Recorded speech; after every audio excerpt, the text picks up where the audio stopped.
Thank you for plugging into this Family Life News podcast, streaming issues-driven, family-focused news.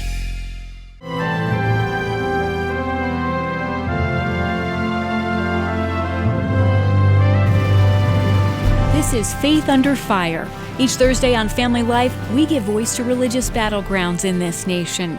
I'm your host, Tracy Lynn. With us today, Glenn Stanton, Director of Global Family Formation Studies at Focus on the Family. The pandemic has been a challenge for individuals and families alike. Isolation has been difficult on many levels. Glenn, what has research revealed about depression and suicide rates over the last year? Jim Daly had asked me, Glenn, we're hearing a lot about youth suicide and teen suicide in the COVID year. Like, what is the real research on that? And so I dug into it, and we are hearing a lot of these stories, but the fact is, nationally, we just don't know. There is not national data about what is going on. There's only sort of ancillary stories here and there. But what it looks like is, unfortunately, youth suicide has been increasing for young people over the last 10 to 15 years. But there's something interesting in the COVID year that it doesn't look like it may be as high as it has been in previous years. And one scholar, Professor Jean Twenge, she's from San Diego State University. She is like one of the leading scholars on looking at the attitudes and well-being of young people. She said, it looks like kids are not feeling as depressed and lonely during this COVID year. And she wonders if it could be actually more time with family is sort of mitigating that isolation feeling from friends. I think it's fascinating because maybe it's made the children's perspective, their social media impact has decreased slightly. And just that real here and now, these are my family members, that has increased. And that's well said. The real here and now, like, you know what, my parents are in my life. And we tend to think as parents like, oh gosh, our kids don't want to be locked up with us and not being able to get out with their friends. But actually what seems like it's been happening is kids are reporting it's been boring, quote unquote, but it's been nice to spend more time at home with my parents.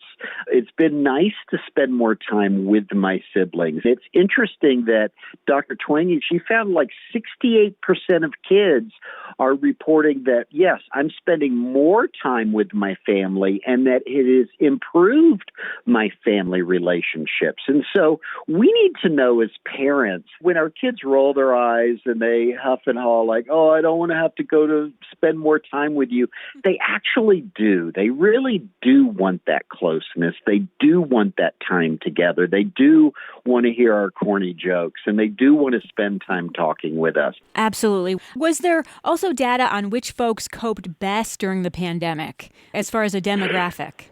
Yeah, and this is very interesting data. Intact families tended to do better. That is, homes with married moms and dads, where moms and dads are together for the kids, and the kids are together with their parents, both parents in the home, watching mom and dad cooperate together. And even with mom and dad most often telecommuting, working from home, kids being able to see, okay, that's the work that dad does. Hearing him on the phone.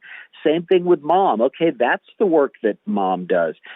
Cohabitation doesn't provide these sorts of benefits, that it's marriage that provides these sorts of benefits. Kids in those families and the adults themselves, husbands and wives, tended to do better during these trying times of the COVID shutdowns.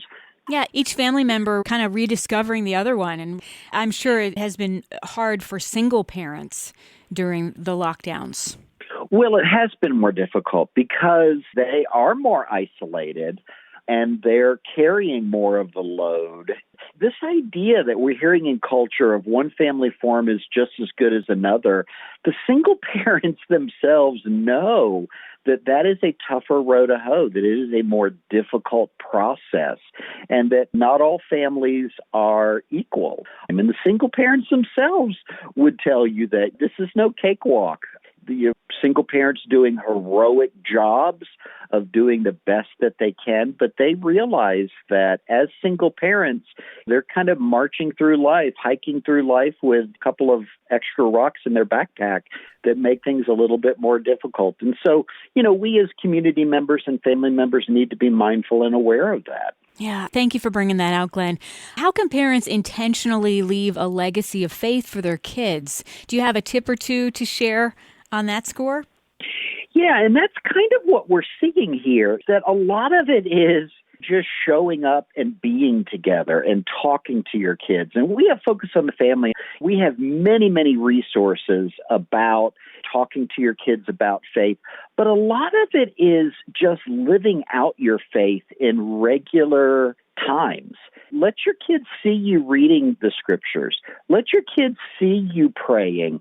When you're driving and running errands and things like that, and you see an accident, say, kids, let's pray for that family. Let's pray for that individual. Let's pray for the EMS people. Let's pray for the police that are tending to that. And just bringing up that we live our life before God and that God is involved in our lives, and to do that in really regular, everyday ways. So our kids are picking that stuff up. They are more sponge-like than we imagine, and they are observing what we do, and they are taking note of it.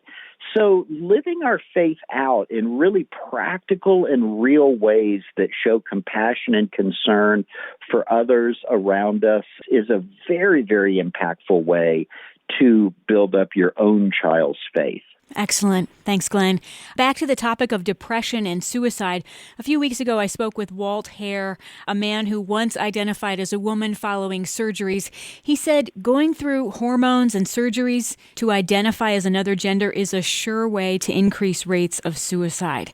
Have you observed evidence of long-term impact when adults, those deemed to be protectors of kids, actually encourage confused or struggling children to take a path of hormone blockers and or physical surgeries?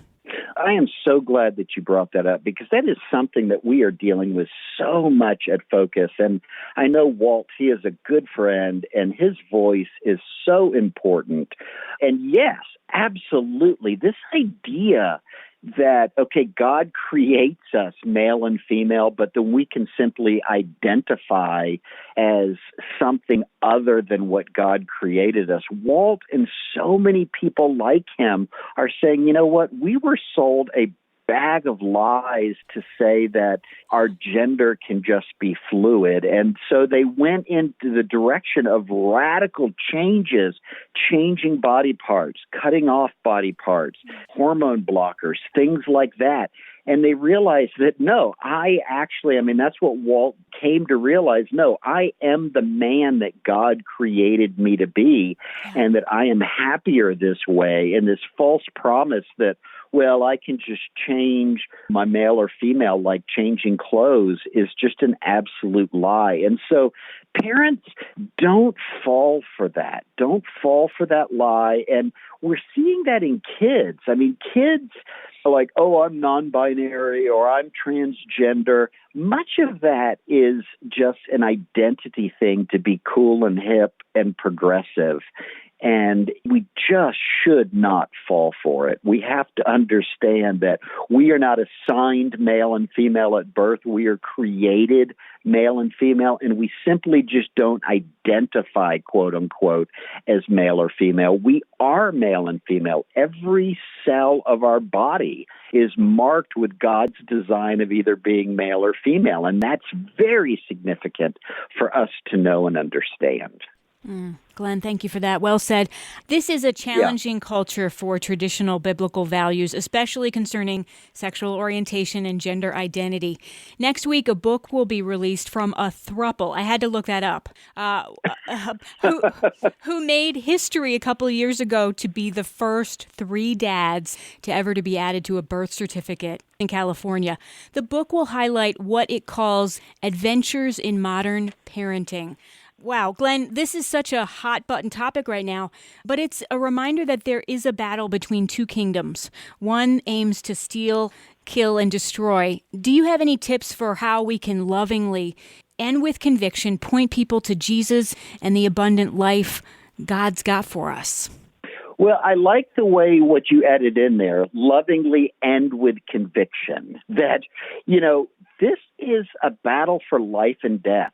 God tells us very clearly that male and female show the image and likeness of God in creation, and we are redefining that today. And you know what? I mean, in a way, you can't be kind and nice and gracious about challenging the very image of God in creation as male and female. You be graceful about it, but we have to be firm, and we have to say, we will not tolerate this idea that family can be any, a throuple, any group of people together, or that the family doesn't have to include male and female. That is a direct attack on God's very image and likeness in creation. And we have to stand against that. We have to be prophetic. We have to be insightful. We have to be discerning. And we have to be truthful about these things. And that's what we're trying our best to do at Focus on the Family, and you guys, in your radio broadcast. But the times are very challenging, and we do need to be very clear about what we believe and what it is God created and why He created it like He did. Yeah, Glenn, you've got resources available at Focus on the Family. Can you tell us the website? Yeah, very simply, focusonthefamily.com, and also the Daily Citizen is a place that I write for at Focus on the Family, that we highlight all these public issues that we're facing today and the research of what we've been talking about. That's Glenn Stanton with Focus on the Family. I'm Tracy Lynn, Family Life News.